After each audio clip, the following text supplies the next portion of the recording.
Bien, merci à tous pour votre présence.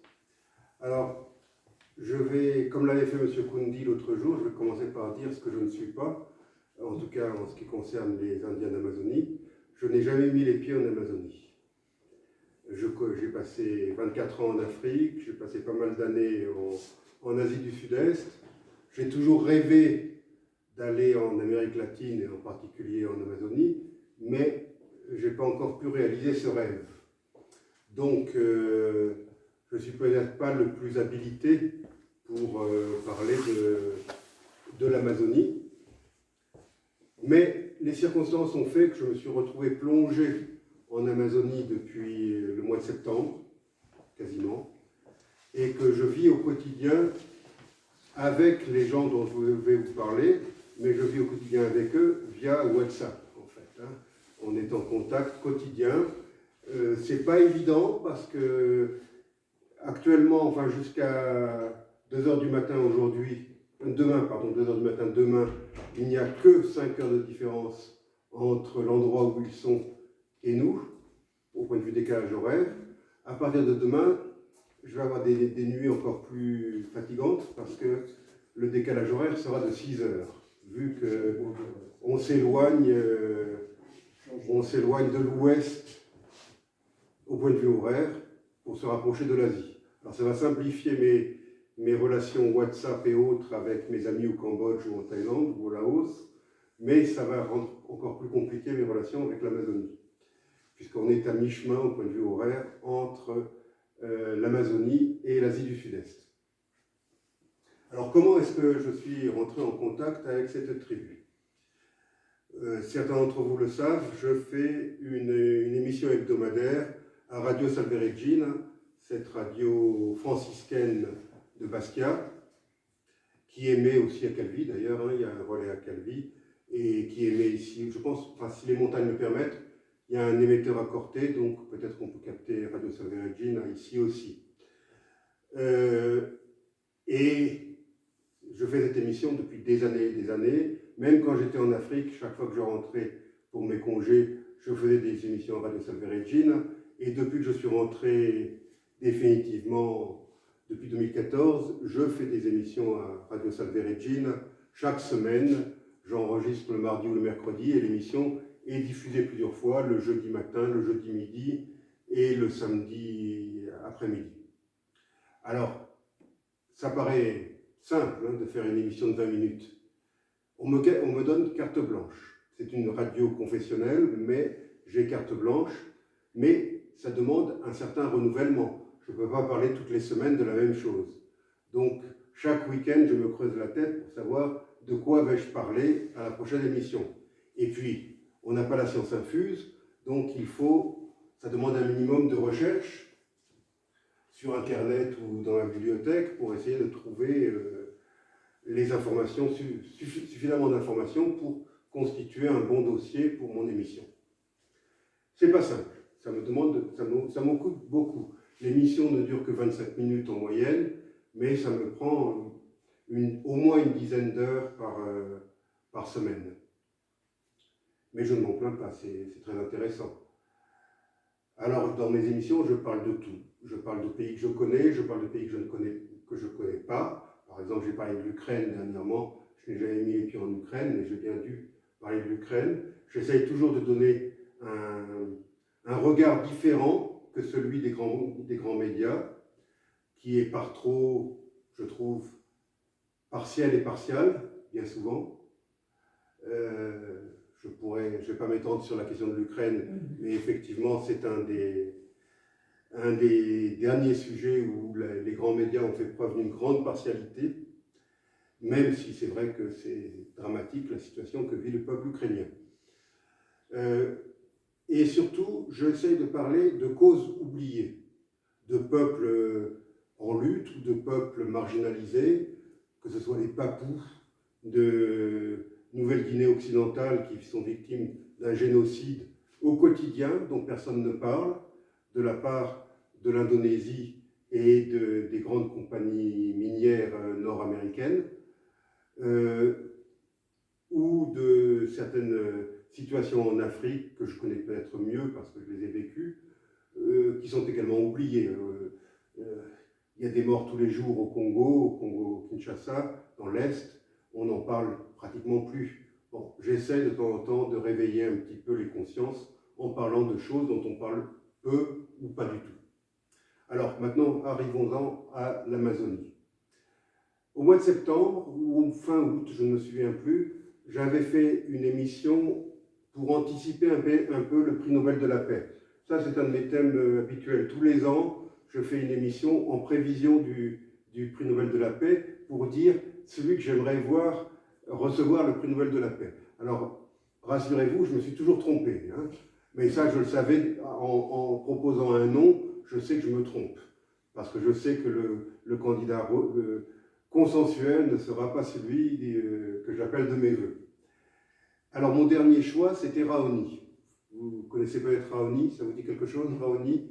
C'est le grand chef, le grand cacique Kayapo, qui est une des ethnies de l'Amazonie, qui mène depuis les années 50 un combat continu pour la défense des terres. Je vais utiliser un mot qui est passé de mode en Occident, mais qu'on utilise beaucoup en portugais ou en espagnol dans ces pays, le mot indigène. Hein, ça a une mauvaise connotation aujourd'hui, indigène, à cause du passé colonial de la France peut-être. On hésite à utiliser indigène, on préfère le terme autochtone, alors que c'est exactement la même chose. Bon, je vais donc utiliser le terme indigène, puisque c'est celui que se sont donnés les Amérindiens eux-mêmes. Ils se revendiquent comme indigènes, comme peuple indigène, pour se différencier de ceux qui sont arrivés après, c'est-à-dire les Européens, les Japonais, les Africains ou autres. Donc, le peuple Kayapo est un peuple très important, même si les Amérindiens sont très minoritaires au Brésil, mais le peuple Kayapo fait partie des grands peuples amazoniens. Ils sont une quarantaine de milliers de personnes, ce qui peut paraître peu, mais ce qui est beaucoup par rapport au peuple dont je vais vous parler. Raoni a dû sa gloire internationale grâce à un chanteur qui s'appelle Sting, dont vous avez certainement entendu parler, un chanteur, il est britannique ou irlandais, je ne suis pas sûr.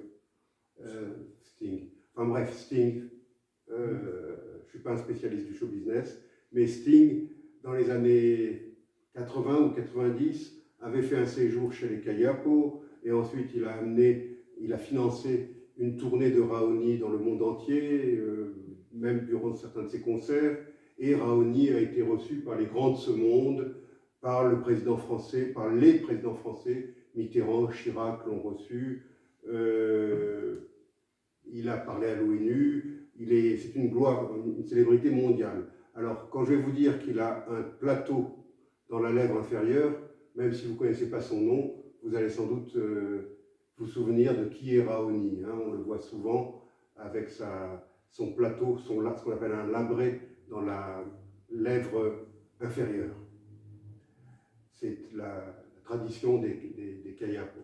Donc, Raoni a fait beaucoup pour la cause des tribus indigènes, pas seulement pour son propre peuple, mais pour les tribus indigènes d'Amazonie, pour que le monde prenne conscience de la situation dans laquelle ils vivent, dans une situation dans laquelle leurs terres sont petit à petit, ou même plus que petit à petit, grignotées par les chercheurs d'or, par les grands fermiers qui veulent défricher l'Amazonie pour planter du soja, par exemple, pour nourrir les bestiaux européens, français en particulier.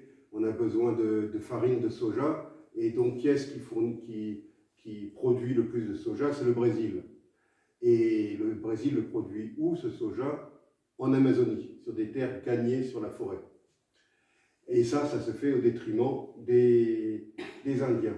Alors, quand je dis ça, comme ça peut paraître anodin, un conflit entre agriculteurs et d'une part, chercheurs d'or d'autre part, et tribus amazoniennes.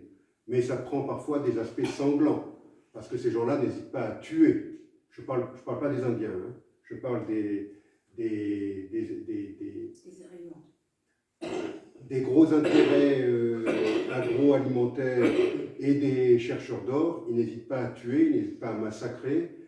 Toute l'histoire de l'Amazonie de ces 50 dernières années, peut-être même avant, a été ensanglantée par des massacres, des tueries de leaders, ou pas seulement de leaders, parfois il y a eu des massacres aveugles de populations dans des villages amazoniens. Alors, l'Amazonie, qu'est-ce que c'est? L'Amazonie doit son nom au fleuve Amazone. Mais il faut faire la distinction entre le bassin de l'Amazonie et la forêt amazonienne. La forêt amazonienne est immense. Alors tout le monde dit à la télévision et ailleurs que c'est la plus grande forêt du monde. C'est faux. C'est la taïga, non? Bravo. Eh ben, il est bien, Andrea. On est un peu la Russie. Voilà. Celle-là, on l'oublie toujours. C'est la taïga et c'est en Russie. On n'imagine pas la grande forêt en Russie, mais oui, il y a une grande forêt qui va depuis la frontière finlandaise jusqu'au détroit de Bering, quasiment. C'est une grande forêt, presque sans discontinuer. Et par extension, on pourrait inclure, parce qu'elle se poursuit, au Canada, dans le nord du Canada. Donc en fait, elle fait le tour du monde, cette immense forêt arctique ou subarctique. C'est elle, donc la plus grande forêt au monde. La deuxième, évidemment, c'est l'Amazonie. Et la troisième, c'en est une que je connais bien, celle-là, c'est celle du bassin du Congo, qui est répartie sur plusieurs pays d'Afrique, dont la République démocratique du Congo et le Congo-Brazzaville, et où coule le fleuve Congo. Donc l'Amazonie, c'est la même chose, elle doit son nom à un grand fleuve, l'Amazonie. Et là aussi, je vais peut-être tuer un mythe, on dit parfois que l'Amazone est le plus long fleuve du monde. C'est une grande controverse entre géographes, parce que certains prétendent que c'est le Nil, d'autres prétendent que c'est l'Amazone. Ça dépend où on prend la source, et ça dépend aussi où on prend l'embouchure. Pour le Nil, c'est relativement facile pour l'embouchure, puisque c'est un delta, on sait où s'arrête le delta, où commence la Méditerranée. D'ailleurs, la Méditerranée gagne du terrain sur le delta, de plus en plus, chaque année. Quant à la source du Nil, c'est beaucoup plus compliqué, parce qu'il y a plein de sources, et quelle est l'authentique source du Nil? C'est un débat dans lequel je ne rentrerai pas.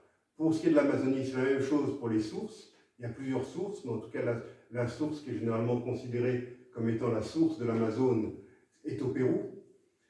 Et le problème vient de l'embouchure, parce que l'embouchure, c'est un immense delta, immense. Alors, où commence le delta, ou plutôt où s'arrête le delta, et où commence l'océan Atlantique, c'est très contestable. Donc, est-ce que l'Amazone est plus long que le Nil, ou l'inverse? Je ne saurais pas répondre, ça dépend des sources. Des sources livresques, pas des sources... Bon. Alors, l'Amazonie est répartie sur un certain nombre de pays. Le pays qui a la part du lion, c'est celui dont je vais parler dans un instant. C'est bien sûr le Brésil, puisque je me réfère à mes notes, il contrôle 63% de l'Amazonie, le Brésil. Mais les autres pays qui ont un morceau de l'Amazonie sont le Pérou, avec 10%, la Bolivie, avec 5,8%, la Colombie, avec 7%, le Venezuela, avec 6%, le Guyana, c'est-à-dire l'ancienne Guyane britannique, avec 7%, le Suriname, c'est l'ancienne Guyane néerlandaise, le Suriname, donc avec 2%, l'Équateur, avec 1,5%, et enfin la France, et oui la France, avec la Guyane française, 1,5% de l'Amazonie est française. Alors comme vous le savez, le climat amazonien est extrêmement chaud et très humide. Très bien Andrea, je crois que tu vas venir t'asseoir avec moi pour compléter. La température moyenne toute l'année y est de 25 degrés et les précipitations moyennes s'élèvent de 2100 à 2450 mm par an, avec des zones au nord-ouest où ces précipitations peuvent dépasser les 10 000 mm par an. Et je ne sais pas si pour les chiffres c'est toujours abstrait, mais dans la réalité, il pleut beaucoup, beaucoup, beaucoup, beaucoup. La nuit dernière, à minuit, j'ai été réveillé par une vidéo qu'on m'a envoyée par WhatsApp, où l'un de mes correspondants de cette ethnie dont je parle aujourd'hui m'a envoyé un message vidéo qu'il a enregistré dans ce qui fait fonction de salle de classe. J'avais du mal à entendre ces paroles à cause du bruit de la pluie, hein, la pluie torrentielle. Donc il pleut beaucoup, beaucoup, beaucoup. Donc l'Amazonie, comme je l'ai dit, est la deuxième plus grande forêt du monde. Elle est très menacée. 17% de sa surface a déjà disparu et elle disparaît chaque jour, chaque jour, Oui, à chaque cause jour. de la déforestation et des feux. Pas seulement à cause des intérêts agroalimentaires qui veulent étendre leur culture, qui veulent cultiver toujours davantage. Et quand je parle de culture, ce n'est pas des petits champs, hein, c'est d'immenses, immenses, immenses champs, en particulier de soja. Et une chose incroyable, la guerre en Ukraine aggrave la déforestation en Amazonie. J'y vais. Ça peut paraître incroyable que la guerre en Ukraine l'aggrave, mais pourquoi? Parce que la guerre en Ukraine affecte deux pays céréaliers, c'est-à-dire la Russie et surtout l'Ukraine, et qu'on craint la faim, FAIN, dans beaucoup de pays d'Afrique orientale et d'Afrique du Nord. Et le président Bolsonaro du Brésil s'est empressé de proposer les services du Brésil pour contribuer à, comment dirais-je, remplir le manque éventuel de céréales. Et donc, il a encouragé ces compagnies brésiliennes à augmenter leurs activités en Amazonie, augmenter leurs terres agricoles, afin de pouvoir nourrir, lui il ne pense pas à l'Afrique, parce qu'il pense à l'Europe, puisque l'Europe, elle, peut payer, bien sûr. Et donc, ce qui l'intéresse, c'est d'augmenter sa part de marché en Europe.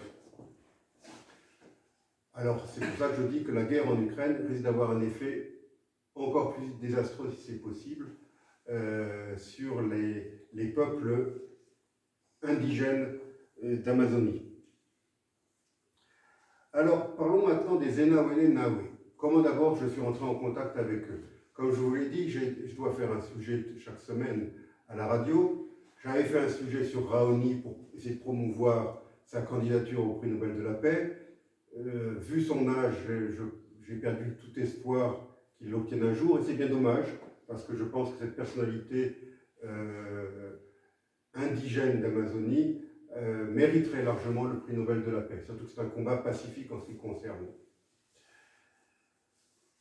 Et après, je me suis dit, tiens, ça serait bien que je rentre en contact avec quelqu'un d'un de ces peuples, pour pouvoir essayer, grâce à WhatsApp, pour pouvoir essayer de l'interviewer.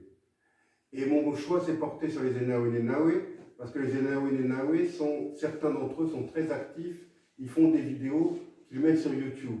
Donc je les connaissais déjà depuis longtemps, j'avais pu voir sur YouTube les vidéos qu'ils produisent de leurs cérémonies traditionnelles. Je vais y revenir dans un instant. Et donc grâce à YouTube, puis à Facebook, parce que quand j'ai vu les noms sur YouTube, j'ai fait une recherche sur Facebook, et j'ai découvert qu'un certain nombre d'entre eux, les jeunes, je dirais ceux qui ont la vingtaine, voire même plus jeunes, ont des comptes Facebook. Donc j'en ai contacté un, j'en ai contacté plusieurs, mais l'un d'eux m'a répondu, et c'est avec lui que j'ai fait l'émission à distance grâce à WhatsApp. Je lui ai envoyé mes questions en portugais par écrit, il m'a répondu par écrit, mais également avec des messages WhatsApp oraux, et j'ai tout combiné, j'ai fait un montage, et j'ai réussi à faire une émission dans laquelle on pouvait entendre la voix de mon interlocuteur, bien sûr, mais surtout ma voix avec la traduction, parce que ça ne servait pas à grand-chose que je passe l'intégralité des paroles en portugais. En ce qui concerne le portugais, j'ai oublié de vous dire que j'ai appris le portugais en 1994-1995, quand je travaillais pour le PAM au Mozambique. Lorsqu'on m'a envoyé au PAM, on ne m'a pas demandé si je parlais portugais, je ne le parlais pas. Et je me suis rendu compte dès mon arrivée au Mozambique que sans le portugais, il était impossible de faire mon travail, puisque à l'époque, les Mozambicains ne parlaient pas du tout ni l'anglais ni le français, à part quelques individualités rares. Et que donc j'étais amené à assister à des réunions, à rencontrer des officiels du gouvernement, à rencontrer des représentants d'ONG. Sans portugais, j'étais perdu. Donc je me suis offert des cours du soir au centre culturel brésilien, à Maputo. Et pendant des semaines, des mois, tous les soirs après le travail, j'allais au cours de portugais à Maputo. Et j'avais donc une prof brésilienne. Je ne savais pas que 30 ans plus tard, ou oui, presque 30 ans plus tard, je lui serais très reconnaissant à cette dame. Et donc j'ai appris le portugais, mais que je me suis empressé d'oublier après mon départ du Mozambique, parce que je n'ai plus jamais reparlé portugais, à part quelques petits mots de temps en temps avec certains commerçants portugais de Bastia. Je n'avais plus l'occasion de parler portugais. Et là, il a fallu que je m'y remette.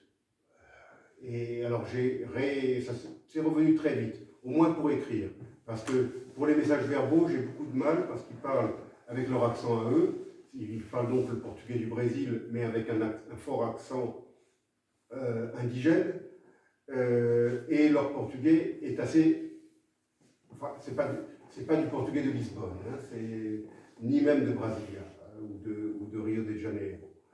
Ce qui me met, moi, tout à fait à l'aise, parce que mon portugais est très mauvais, leur portugais n'est pas terrible, donc on est à peu près sur le même pied d'égalité, on se comprend très bien, par écrit. Mais quand on passe à l'oral, eux, ils aimeraient bien, ils aimeraient tout le temps, parfois ils m'appellent et tout, mais là j'ai du mal quand même à répondre en direct en portugais. Donc j'ai été en contact avec Kawali, qui est ce jeune homme que l'on voit sur plusieurs photos. Il est derrière vous là avec le polo rouge, et il est ici également, là, au milieu. Kawali, c'est un enseignant indigène, Enawe lui-même. Il a eu une formation d'enseignant, mais attention, de formation d'enseignant indigène, parce qu'au Brésil, il y a deux programmes d'éducation. Il y a le programme national et il y a un programme spécialement adapté pour les indigènes, les tribus amazoniennes essentiellement. On n'enseigne pas de la même manière à des gens de Rio ou de Bahia qu'à des enfants amazoniens, bien sûr. On a pas mal échangé, j'ai réussi donc à faire cette émission, et puis finalement on est resté en contact, et de fil en aiguille, nos relations se sont développées. D'autres de ses amis ou de ses cousins m'ont contacté, parce que ça... Et maintenant, si vous regardez mon compte Facebook, j'ai plein d'amis Facebook Enawe, et j'ai développé des relations avec d'autres que Kawali, en particulier avec son cousin, plus jeune que lui. Kawali a 25 ans maintenant. Son cousin avec lequel je travaille beaucoup en ce moment, c'est Iho Lalare. C'est celui que vous voyez derrière, en haut, avec la belle coiffe, qu'on appelle un cocard. Ça s'appelle un cocard. Au début, quand il me parlait de cocard, j'ai cherché ce truc sur le dictionnaire et tout. Je ne trouvais pas ce que ça voulait dire cocard. Je me demandais pourquoi il me parlait de Coca-Cola. Et puis, finalement, j'ai compris que ce sont ces coiffes qu'il cherche. Il me harcèle à ce sujet. Il voudrait que je commercialise les cocards ici en Corse ou en Europe. Je suis sûr que j'aurai beaucoup de succès sur la rue Napoléon ou peut-être à Pau, je ne sais pas, chez Annette, pour vendre des cocards. Mais à quel vite la cittadelle, pourquoi pas. Mais j'ai eu de très mauvaises expériences depuis que j'ai commencé ces relations avec les Anawe. J'ai eu de très mauvaises expériences de relations postales. C'est désastreux. J'ai fait plusieurs envois qui ne sont jamais arrivés. Je ne sais pas ce qui se passe. Alors qu'il m'est arrivé d'envoyer des choses en Ouganda, en Thaïlande, au Cambodge, il n'y a aucun problème. Mais les relations entre la France et le Brésil, c'est désastreux. Enfin, peut-être qu'à Sao Paulo, ça marche très bien. Mais en tout cas, à Vilhena, ça marche très mal. Alors, qu'est-ce que c'est que Vilhena? Vilhena, c'est la ville la plus proche du village Enawe. Quand je dis la plus proche, elle est quand même... Aujourd'hui, ils ont bien amélioré la piste, mais elle est quand même à 3 heures de piste. En 4x4, hein, sans 4x4, on n'y arrive pas. Le village se trouve dans l'état du Mato Grosso. Vilhena, la ville la plus proche, se trouve dans l'état de Rondônia. C'est même pas le même état. Le Brésil, c'est comme les États-Unis. Hein, c'est les États-Unis du Brésil. Il y a de nombreux États, et chacun a son gouverneur et son gouvernement. Et son administration, comment on appelle ça, son administration d'État. Alors, qui sont les Enawe? C'est un petit groupe indigène qui parle une langue de la grande famille arawak. Alors, cette famille linguistique ne vous dit peut-être rien, mais figurez-vous que c'était la langue qu'on parlait aux Antilles avant l'arrivée de cette personne qui finalement n'est pas Calvez, contrairement à ce qu'on pensait, Christophe Colomb.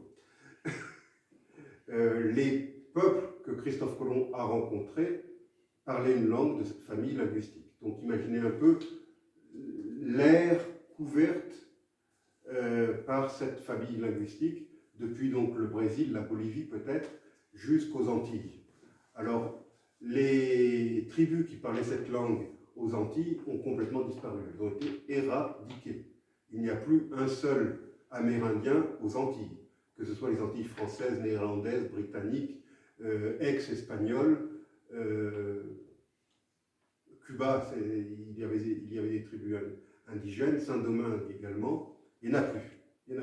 On les retrouve dans les noms locaux. Par exemple, Haïti, ce serait un nom d'origine arawak, ainsi que d'autres noms des Antilles. Alors, cette tribu, les Enawe, c'était une tribu qui vivait coupée du monde et sans aucun contact avec le monde extérieur jusqu'en 1974. Jusqu'au jour où ils ont été contactés par un frère jésuite du nom de sa photo est là, derrière vous, en noir et blanc. Ce frère jésuite, je vais m'y perdre dans mes notes,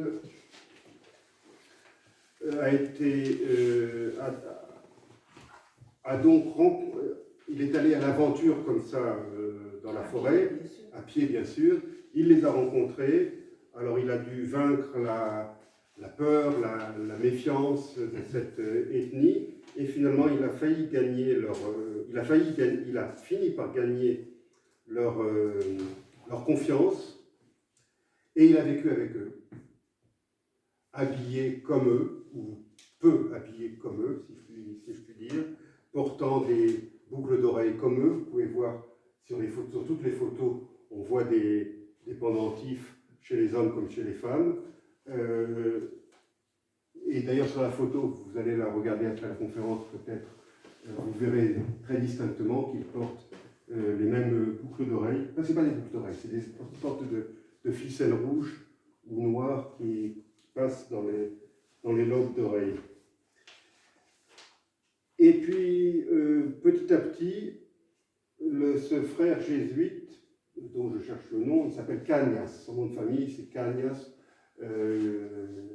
Vicente Cañas.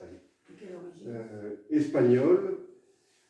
Il est devenu le défenseur des Enawe auprès des autorités pour que l'on finisse par délimiter leur territoire. Parce que c'est ça l'enjeu. L'enjeu au Brésil actuellement, c'est la délimitation des terres indigènes. Certaines tribus ont eu leurs terres délimitées. Il y a par exemple le grand parc du Xingu, Xingu, dont vous avez peut-être entendu parler, qui est immense, qui abrite un certain nombre d'ethnies indigènes et dont les limites sont bien démarquées. Mais même quand elles sont démarquées, le gouvernement actuel, le gouvernement de Jair Bolsonaro, tente par tous les moyens d'essayer de remettre en question je ne peux pas les qualifier ça de frontières, ces limites administratives protégeant les terres indigènes. C'est une lutte au quotidien. Et donc, vu que les Anahawéné-Nahawé n'avaient jamais été contactés jusqu'en 1974, ils n'avaient pas de terre délimitée. Et ce frère d'origine espagnole a lutté pour essayer d'obtenir cette délimitation. Il a tellement lutté qu'il s'est créé des ennemis puissants et il a fini par être assassiné en 1987. On a retrouvé son corps qu'un mois plus tard. Il avait été poignardé, il avait reçu plusieurs coups de couteau.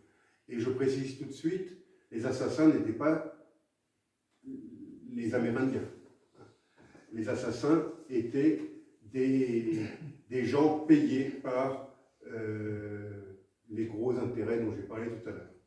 Certains suspects ont été arrêtés, jugés, et puis finalement, ils ont été très vite libérés, faute de preuves soi-disant, et ils sont toujours en liberté s'ils sont encore vivants.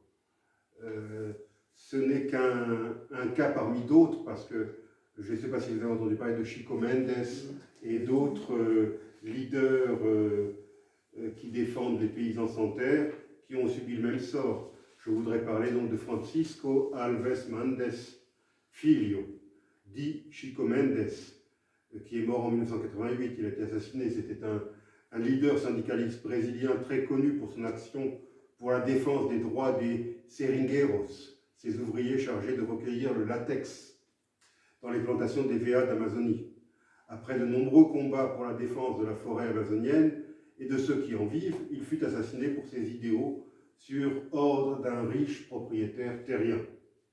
Je pourrais parler aussi de Wilson Pinheiro, qui était président de l'Union brésilienne des travailleurs ruraux dans l'État d'Acre, au Brésil. Il a conduit la lutte contre les propriétaires terriens qui détruisaient la grande forêt amazonienne et il a été assassiné le 21 juillet 1980.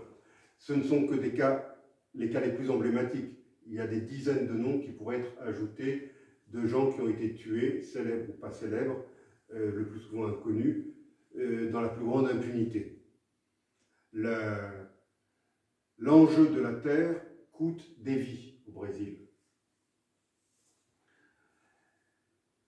Donc, ce frère jésuite espagnol a fini par être tué, mais sa mémoire est toujours très vivante. Il a été enterré sur place, dans une tombe comme les Amérindiens, avec une pierre pour signaler sa tombe. Mais son corps n'a jamais été rapatrié, et depuis, sa famille en Espagne a repris le flambeau pour aider la tribu des Anahawéné-Nahawé.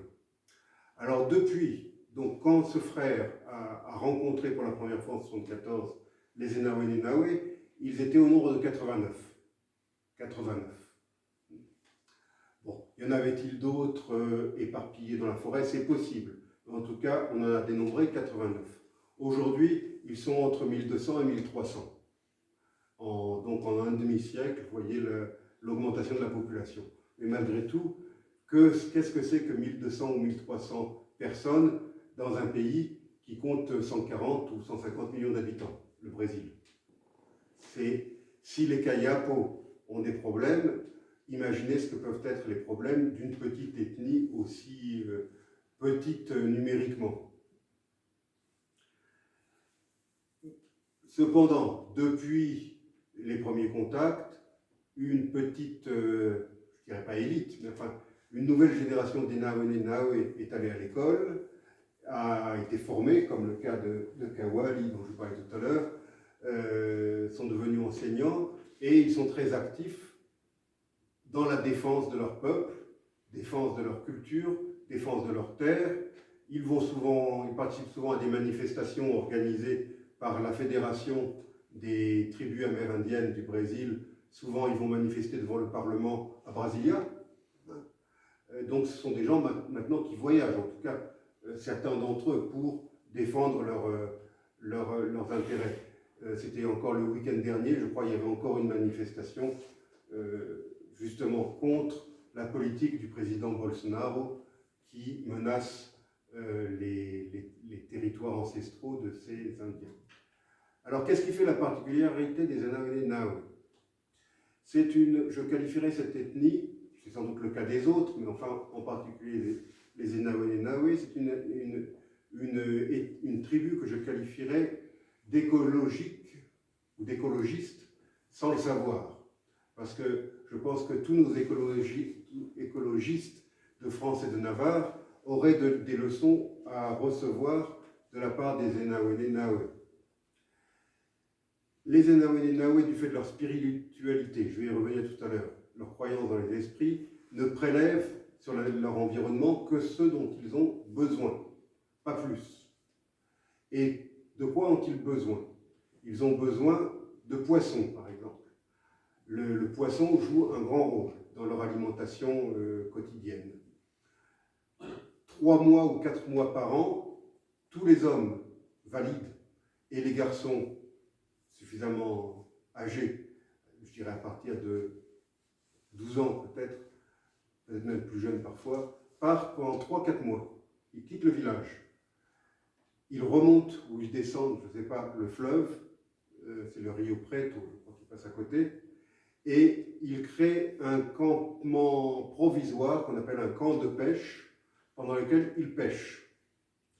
Et dans ce camp provisoire, ils installent des claies pour fumer le poisson. Mais ils ne prélèvent en poisson que ce dont ils auront besoin pour l'année à venir, pour les mois à venir. Alors, ils ont une technique de pêche très, très originale, que vous pourrez voir sur YouTube si vous faites des recherches, vous verrez des vidéos. Ils font une sorte de barrage en bois. C'est des bois qui sont entrecroisés avec un passage au milieu, et à partir de ce barrage, ils utilisent de grandes nasses pour attraper les poissons qui arrivent dans le barrage. C'est comme ça qu'ils pêchent. Donc pendant 3-4 mois, ils restent entre hommes, là dans ce camp, et une fois que le poisson est fumé, ils le ramènent au village où il y a une grande cérémonie pour les accueillir, et une cérémonie aussi pour les esprits, parce qu'une partie de ce qu'ils ont pêché doit être donnée aux esprits. Et les Anawene-Nawe ont, je crois, battent le record du monde de la cérémonie traditionnelle la plus longue au monde, puisque la cérémonie pour le retour de la pêche dure 3 ou 4 mois. 3 ou 4 mois. Jour et nuit, ils ont des danses traditionnelles d'hommes, de femmes. On en voit quelques-uns sur les photos que j'ai apportées. Pour les esprits, pour les remercier d'avoir été généreux et de leur avoir permis d'attraper les poissons dont ils avaient besoin. Et donc une partie leur sera attribuée. L'autre source d'alimentation, c'est le miel. Mais attention, ce n'est pas du miel d'abeilles domestiques, c'est du miel sauvage. Ils n'ont pas de ruches, les Anawene-Nawe. Ils partent là aussi pendant plusieurs jours, parfois pendant plusieurs semaines en expédition dans la forêt pour prélever le miel sauvage, à leur risque et péril, n'est-ce pas? Parce que les abeilles ne se laissent pas toujours faire. Mais là aussi, ils ne prélèvent que ce dont ils ont besoin, pas plus. Et là aussi, il y a des sacrifices d'une partie du miel récolté pour les esprits. Alors, quelle est la croyance des Anawene-Nawe? Ils croient en des esprits célestes et en des esprits souterrains. Les deux types d'esprits ont des rôles distincts. Et ce qui est important, c'est qu'il ne faut pas les mécontenter et qu'ils savent que s'ils prélèvent trop de poissons ou trop de miel, les esprits vont se venger et vont les faire mourir de faim. Moi, je pense que c'est basé sur une expérience empirique il y a des siècles et des siècles et des siècles, quand peut-être ils ont trop prélevé, ils sont rendus l'année suivante, ils ont eu faim. Mais maintenant, ils attribuent ça aux esprits, bien sûr. Comme beaucoup de croyances ancestrales, c'est basé sur une expérience pratique qui les a convaincus qu'il fallait se conduire de telle manière et pas d'autre. C'est comme la peur des araignées ou des serpents, c'est une phobie qui est liée à des expériences antérieures. Ou le fait que certains ne mangent pas de porc, par exemple, c'est aussi basé sur des raisons comme ça, avant d'être un commandement divin. C'est les Israéliens ou... Les Israélites et les musulmans, oui. Et d'autres, ce pas les seuls. Mais bon, la viande de porc se conserve moins facilement que les autres viandes, et dans le pays des Hébreux et le pays des Arabes d'Arabie, il fait très chaud. Donc je suppose qu'ils ont eu, il y a très longtemps, des gens qui sont morts à cause d'intoxication. Exactement. Donc on peut retrouver effectivement des explications, enfin, il y a des croyances qui ont des explications rationnelles en fait. C'est le cas des croyances des Naoué. Alors cette croyance dans les esprits, elle est toujours très vivace. Hein. Certains s'affichent comme chrétiens, mais personnellement j'ai des doutes. Hein. Quand quelqu'un tombe malade, c'est l'esprit. Alors j'ai eu des discussions sur WhatsApp, quand on me dit un tel a la fièvre, il est très malade et tout, je dis mais peut-être qu'il faudrait consulter un médecin, peut-être que... Mais non, d'abord il faut faire des sacrifices aux esprits. Sacrifices sous forme de nourriture, que je l'ai expliqué tout à l'heure. Ils sont très attachés à leur tradition, donc à leur croyance, mais aussi à leur tradition, et effectivement, ça peut vous paraître incroyable qu'une cérémonie, le Yaokwa, dure 3 ou 4 mois, mais c'est la réalité. Et c'est jour et nuit. Ils dansent et ils sortent les flûtes sacrées. Vous avez derrière vous là-bas une photo aérienne du village qui était leur village jusqu'en décembre dernier, mais qui aujourd'hui est abandonné. Ils en ont reconstruit un 20 km plus loin, et ça aussi, ça fait partie de l'équilibre écologique, je dirais. Une fois qu'ils ont épuisé l'environnement autour du village, ils déplacent leur village.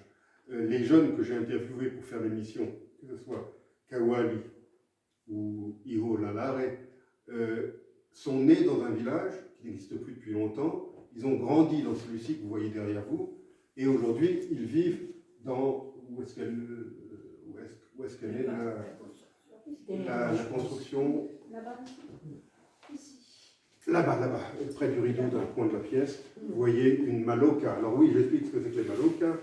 Les malocas, ce sont des immenses huttes faites de bois couvertes de chaume, dans lequel vit... Parce que l'ethnie, la tribu est divisée en clans. Donc un clan, qu'est-ce que c'est qu'un clan? Je ne devrais pas avoir à expliquer ici en Corse, mais un clan, c'est un groupe d'individus qui ont un aïeul commun. Donc ils sont tous Sénaoué, mais ils n'ont pas tous le même aïeul, ils ont certainement les mêmes aïeux lointains, mais ceux dont ils ont gardé mémoire, c'est des aïeux différents. Donc ça correspond à un clan. Donc chaque hutte vit un clan. Mais j'ai une question. Oui. Est-ce qu'à la base, c'était tous des Indiens qui étaient d'Amérique, ou alors qu'ils étaient déjà dépendants dans la forêt amazonienne? Je n'ai pas tout à fait compris la question. Donc, je disais, les descendants, est-ce qu'ils avaient un même... Viens ici qu'on te voit sur la... Non, parce que je vais leur envoyer, hein. C'est pour ça que je filme. Donc, parce que... regarde. Mais donc les descendants, ils avaient un même ancêtre. Oui. Comment dire ça, qui venait d'Amérique. C'était les Indiens, ou alors ils étaient déjà autonomes. J'ai essayé de discuter avec eux, parce que j'expliquerai après quand je vais parler de l'école, mais j'ai essayé de discuter avec eux pour savoir s'ils ont conscience qu'ils venaient d'ailleurs autrefois. Parce que naturellement, les Amérindiens, il a été prouvé par nos historiens, pas les leurs, qu'ils venaient d'Asie. Et j'ai constaté qu'ils ne sont pas du tout au courant.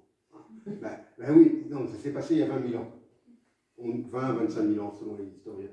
Donc la conscience collective ou la transmission de génération en génération s'est perdue. Eux pensent qu'ils sont originaires d'Amazonie, qu'ils ont toujours vécu en Amazonie. Quand je leur ai dit qu'ils étaient cousins des Thaïlandais ou des Vietnamiens, ils ont été très surpris.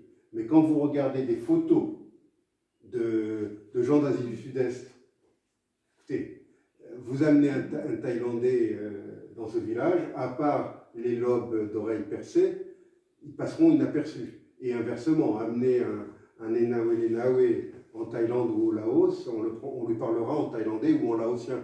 J'en suis persuadé. C'est comme les premiers hommes qui ont migré en Europe, sauf que là, ça a été fait. Exactement. Alors, nos historiens, mais ça c'est une théorie qui est très, très, très disputée et discutée par les historiens. Il y a les deux migrations. Il y a une migration terrestre par le détroit de Bering, qui n'était pas un détroit autrefois, c'est comme entre la Corse et la Sardaigne, ça se touchait, et ils ont traversé par là, et ils sont redescendus vers le sud sur le continent américain, et c'est les ancêtres des Apaches, des Navarros, de toutes ces ethnies nord-américaines, au Mexique, etc., des Aztèques, des Toltecs, etc. Et puis il y a une autre migration, qui a été prouvée celle-là, qui est la migration transpacifique sur des bateaux à balancier, des pirogues à balancier, et ils ont peuplé toutes les îles du Pacifique depuis les îles d'Indonésie jusqu'à l'île de Pâques, et il serait stupide de penser qu'ils se sont arrêtés à l'île de Pâques et qu'ils n'ont pas continué. Donc, ces Indiens-là ont continué, ils ont dû débarquer sur les côtes de ce qui est aujourd'hui le Chili ou le Pérou, et ils ont peuplé progressivement l'Amérique du Sud, et ils sont sans doute remontés vers le nord, et ils ont rencontré leurs lointains cousins, qui eux sont descendus depuis le détroit de Bering. Mais les preuves sont ténues. Naturellement, il n'y a pas de documents écrits, les preuves archéologiques sont très, très, très ténues également, mais on a la preuve humaine. L'ADN joue un rôle très important. L'ADN de ces populations des îles du Pacifique. Correspondent avec je n'ai pas étudié l'ADN des Tahitiens pour les comparer avec celle des Anawe, mais certainement qu'on trouve des similarités quand même. Il y aura bien quelqu'un pour le faire un jour. Ça a certainement été déjà fait, mais je ne suis pas omniscient. Une idée de carrière. Donc, oui, alors, pour eux, ils sont amazoniens. Mais il ne faut pas oublier une chose.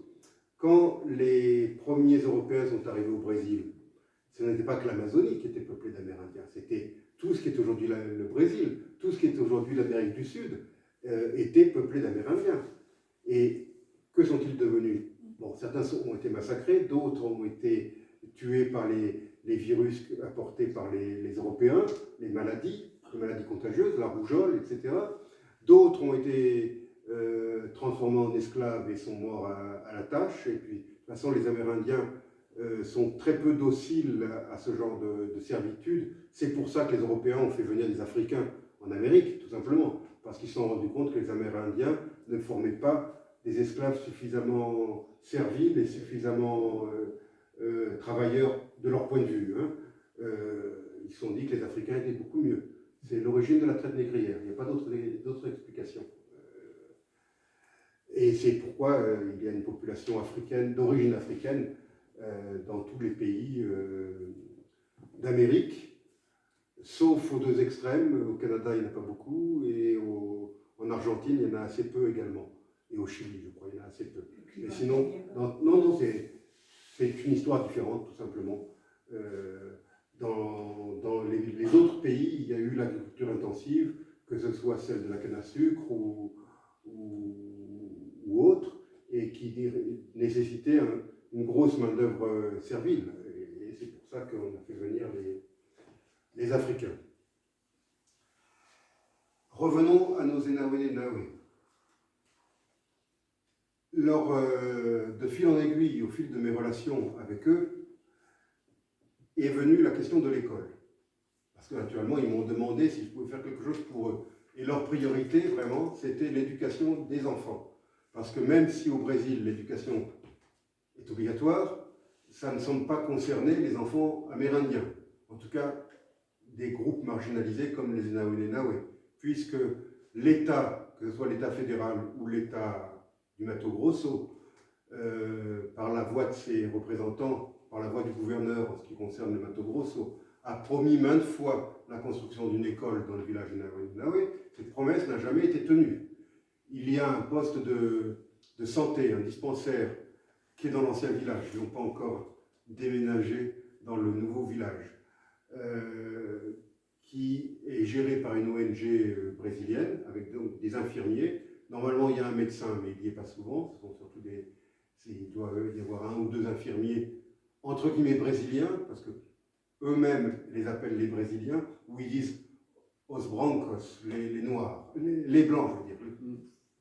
Je suis fatigué. Les blancs, quand ils font référence aux Brésiliens qui ne sont pas amérindiens. Hein. Les blancs. Et les blancs, ça englobe tout le monde, un petit peu, hein, quand ils disent les blancs. Donc pour eux les infirmiers qui travaillent au poste de santé du village, ce sont les blancs. Donc l'école. Alors, ça ne les a pas découragés, le fait que le gouvernement n'ait pas tenu sa promesse, et ils ont donc créé par eux-mêmes une école que l'on voit. Ça, c'est celle de l'ancien village. Vous voyez les conditions. C'est une armature de bois avec des bâches ou parfois du chaume par-dessus. Et ce qui veut dire que quand il pleut beaucoup, ben, il n'y a pas de classe, parce que l'eau coule partout. Et comme il pleut beaucoup, presque tous les jours, la scolarité est assez irrégulière. Et ce sont ces professeurs qui enseignent. Ils ont subi, grâce là aussi au rôle d'ONG locale, des formations d'enseignants au programme indigène, comme je l'ai dit tout à l'heure, et ils enseignent. Alors, je crois qu'il y a certaines photos où on voit le tableau. Alors là, c'est un tableau blanc, mais celui-ci, c'est un tableau noir, enfin un tableau vert, en l'occurrence. Moi, j'ai recommandé qu'on abandonne ces tableaux noirs, parce que la craie est l'ennemi ou plutôt l'humidité est l'ennemi de la craie, et la craie devient de la pâte, avec une très forte humidité, et c'est donc très compliqué parce que ce qu'il faut réaliser, c'est que dans ces maisons que vous voyez, dans ces salles de classe que vous voyez, il n'y a pas d'endroit complètement à l'abri. La pluie, l'humidité pénètrent partout. Hein. D'ailleurs, c'est une des raisons pour lesquelles ils ne portent pas ou peu de vêtements, parce que on a du mal à imaginer le degré d'humidité qu'il peut y avoir et la chaleur. Mais ça n'affecte pas leur corps? Ils ne deviennent pas malades ou ils n'ont pas des problèmes de porter des vêtements, oui, certainement, ça le ferait. Parce qu'on attrape des maladies de peau du fait de l'humidité par rapport aux vêtements. Mais à cause de la forte humidité et de la respiration, il n'y a pas... Bon, je pense que depuis 20 000 ans, ils doivent quand même avoir une certaine endurance. Mais c'est vrai que la mortalité est encore très élevée. Depuis que je les connais, j'ai eu plusieurs fois des informations que tel enfant est mort ou tel bébé est mort. Non, ça c'est la mortalité infantile est encore très élevée. Et le fait qu'ils aient déménagé entre guillemets au mois de décembre pour aller créer un autre village n'arrange pas les choses, puisque le poste de santé qui était plus ou moins en dur se trouve dans l'ancien village. Et il y a 20 km entre les deux. Donc quand il y a quelqu'un de malade, certains leur ont donné des bicyclettes, ou ils ont eux-mêmes acheté des bicyclettes. Donc on transporte le malade à d'autres bicyclettes jusqu'au poste de santé. Donc l'école. Alors moi j'ai dit, écoutez, moi j'ai pas d'argent, je peux pas répondre à vos besoins comme ça. Par contre, je vais en parler autour de moi. Donc j'en ai parlé à la radio, et puis j'ai eu l'idée de créer une cagnotte en ligne sur Litchi. Des gens de mon entourage ont donné un peu d'argent.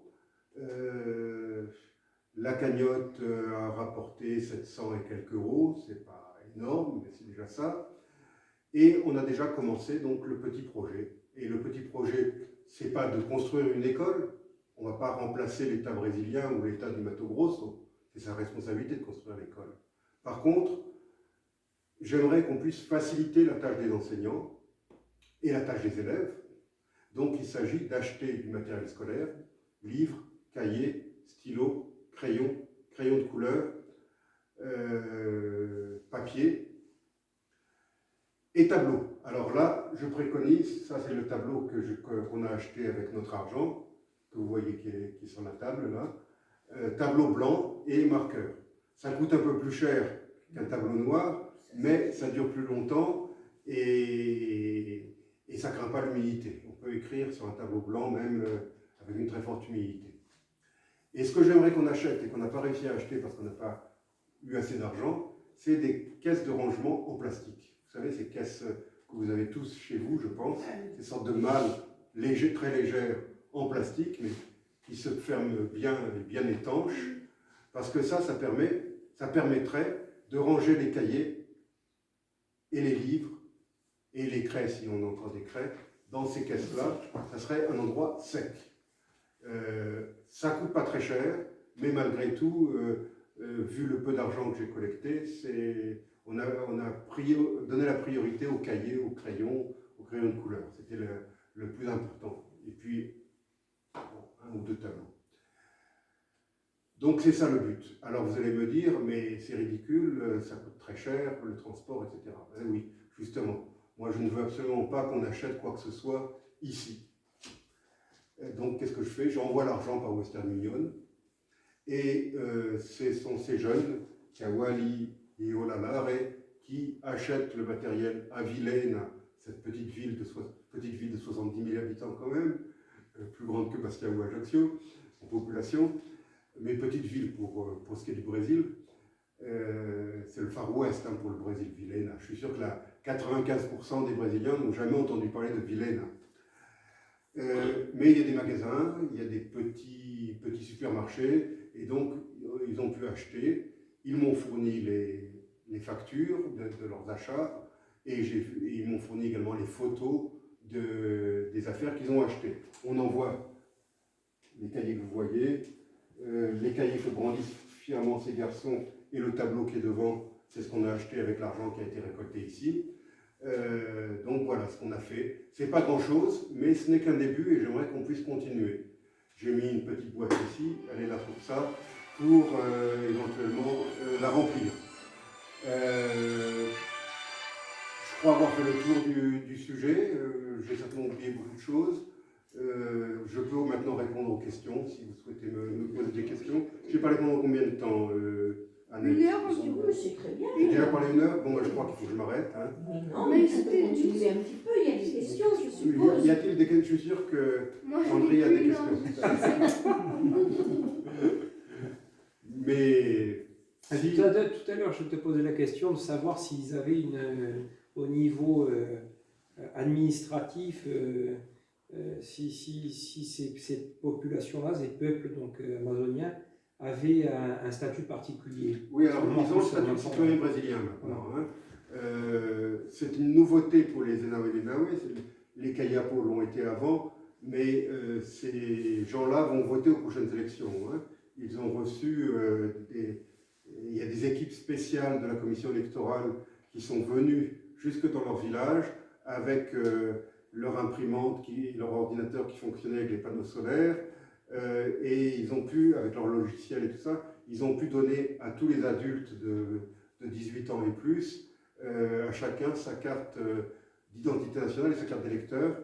Je m'en suis rendu compte tout simplement parce que moi je leur ai demandé de me fournir ça, parce que avant d'envoyer de l'argent par Western Union, je voulais être sûr qu'ils puissent retirer l'argent à Vilaine, parce que Western Union, je ne sais pas si vous êtes familier de Western Union, mais Western Union exige la carte d'identité ou une carte scolaire, par exemple, ne suffit pas.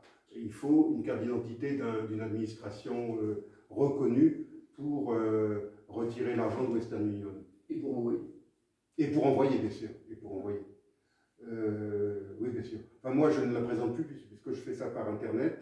J'ai un compte Western Union sur Internet. Je leur ai donné une première fois une copie scannée de ma carte d'identité ou de mon passeport, je ne sais plus, et ils ne leur demandent plus maintenant. Mais effectivement, si vous faites ça, parce qu'en France, c'est la Poste qui représente Western Union. Dans d'autres pays, ce n'est pas le cas, hein, c'est des banques ou autres. En France, c'est la Poste. Si vous voulez envoyer de l'argent par Western Union, il faut aller à la Poste, remplir un formulaire à la Poste. Gérard, ici présent. Aussi, il y a d'autres, des tabacs aussi, d'autres. Ah bon, je savais pas, je savais pas. Bon. Enfin, le représentant principal de Western Union, c'est la Poste. Pourquoi je parlais de ça? Pour les donations aux... Ah, bah, pour les donations, alors, si vous me faites confiance, vous mettez de l'argent dans la boîte. Si vous voulez envoyer vous-même de l'argent par Western Union, moi, j'ai donné faites-le. 20 € de mon argent. Ah bah c'est très bien, merci. Félicitations. Si tu veux que je te mette en rapport avec Iho Lalare ou d'autres, ou des garçons de ton âge, tu parles portugais, bien sûr? Non, je parle pas portugais. Ah. C'est dommage.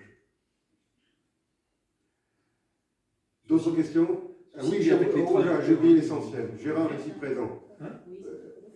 Gérard est prof d'histoire au collège Giraud. Il se trouve que c'est un ami, pas un ami d'enfance, mais un ami d'adolescence. Je veux dire, on s'est connus lorsqu'on avait 14-15 ans en Normandie, où tous les deux nous vivions et où nous avons grandi. Et nous n'irons plus revoir notre Normandie. Enfin, nous ne l'avons pas revu depuis longtemps, je pense. Tous les deux, je crois qu'on a tourné la page. Lui, il a fait son trou en Corse, dans son village d'abord de San Pedro, donc il est du coin.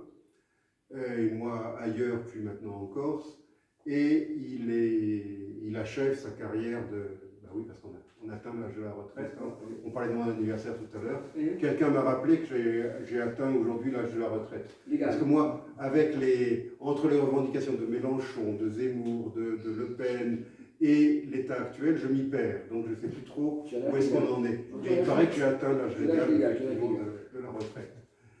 Donc, oui, il est prof actuellement, après d'autres établissements, il est prof au collège Giraud de Bastia, et vu qu'on s'est retrouvés il n'y a pas si longtemps, il m'a invité à venir parler des NAONE à sa classe de 5e bilingue, et bilingue, pas français-portugais, hein, français-corse.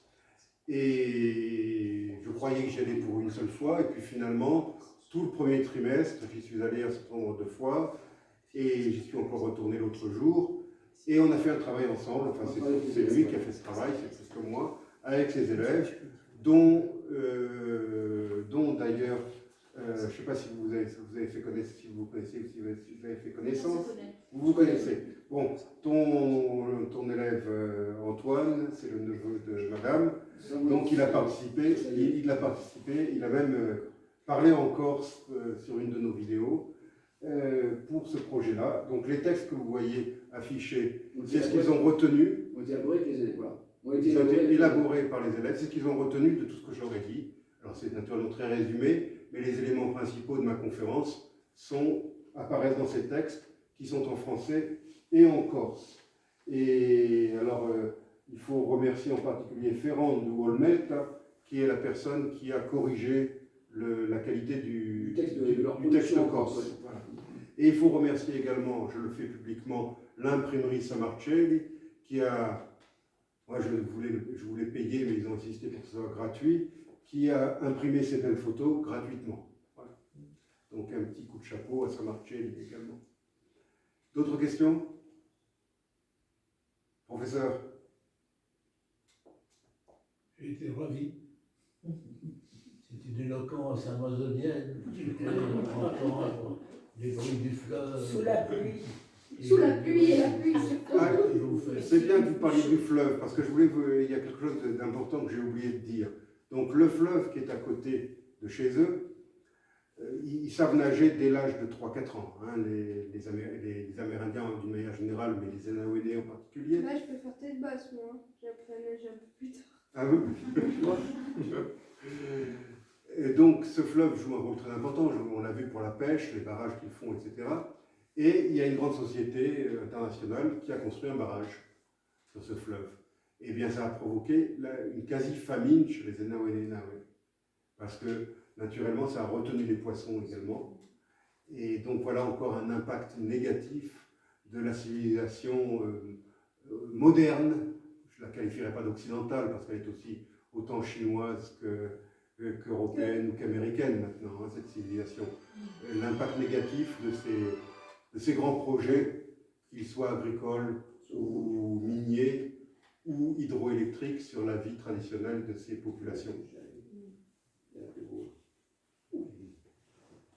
Il y a deux cartes là-bas. La carte de droite représente presque toute l'Amérique du Sud. Et le point bleu, c'est là où se trouve le village de Naoué. C'est un peu comme sur la première page d'Astérix, vous savez. Il n'y a pas la loupe. Voilà. Et la carte de gauche, c'est une carte beaucoup plus centrée de la région donc amazonienne où il y a ce village. C'est pas très loin enfin très loin, vol d'oiseau de la frontière bolivienne en fait. Hein. Le pays étranger le plus proche, c'est la Bolivie. D'autres questions? Bon, ben, Olivier, je vais te demander de couper la vidéo, alors si vous rendrez.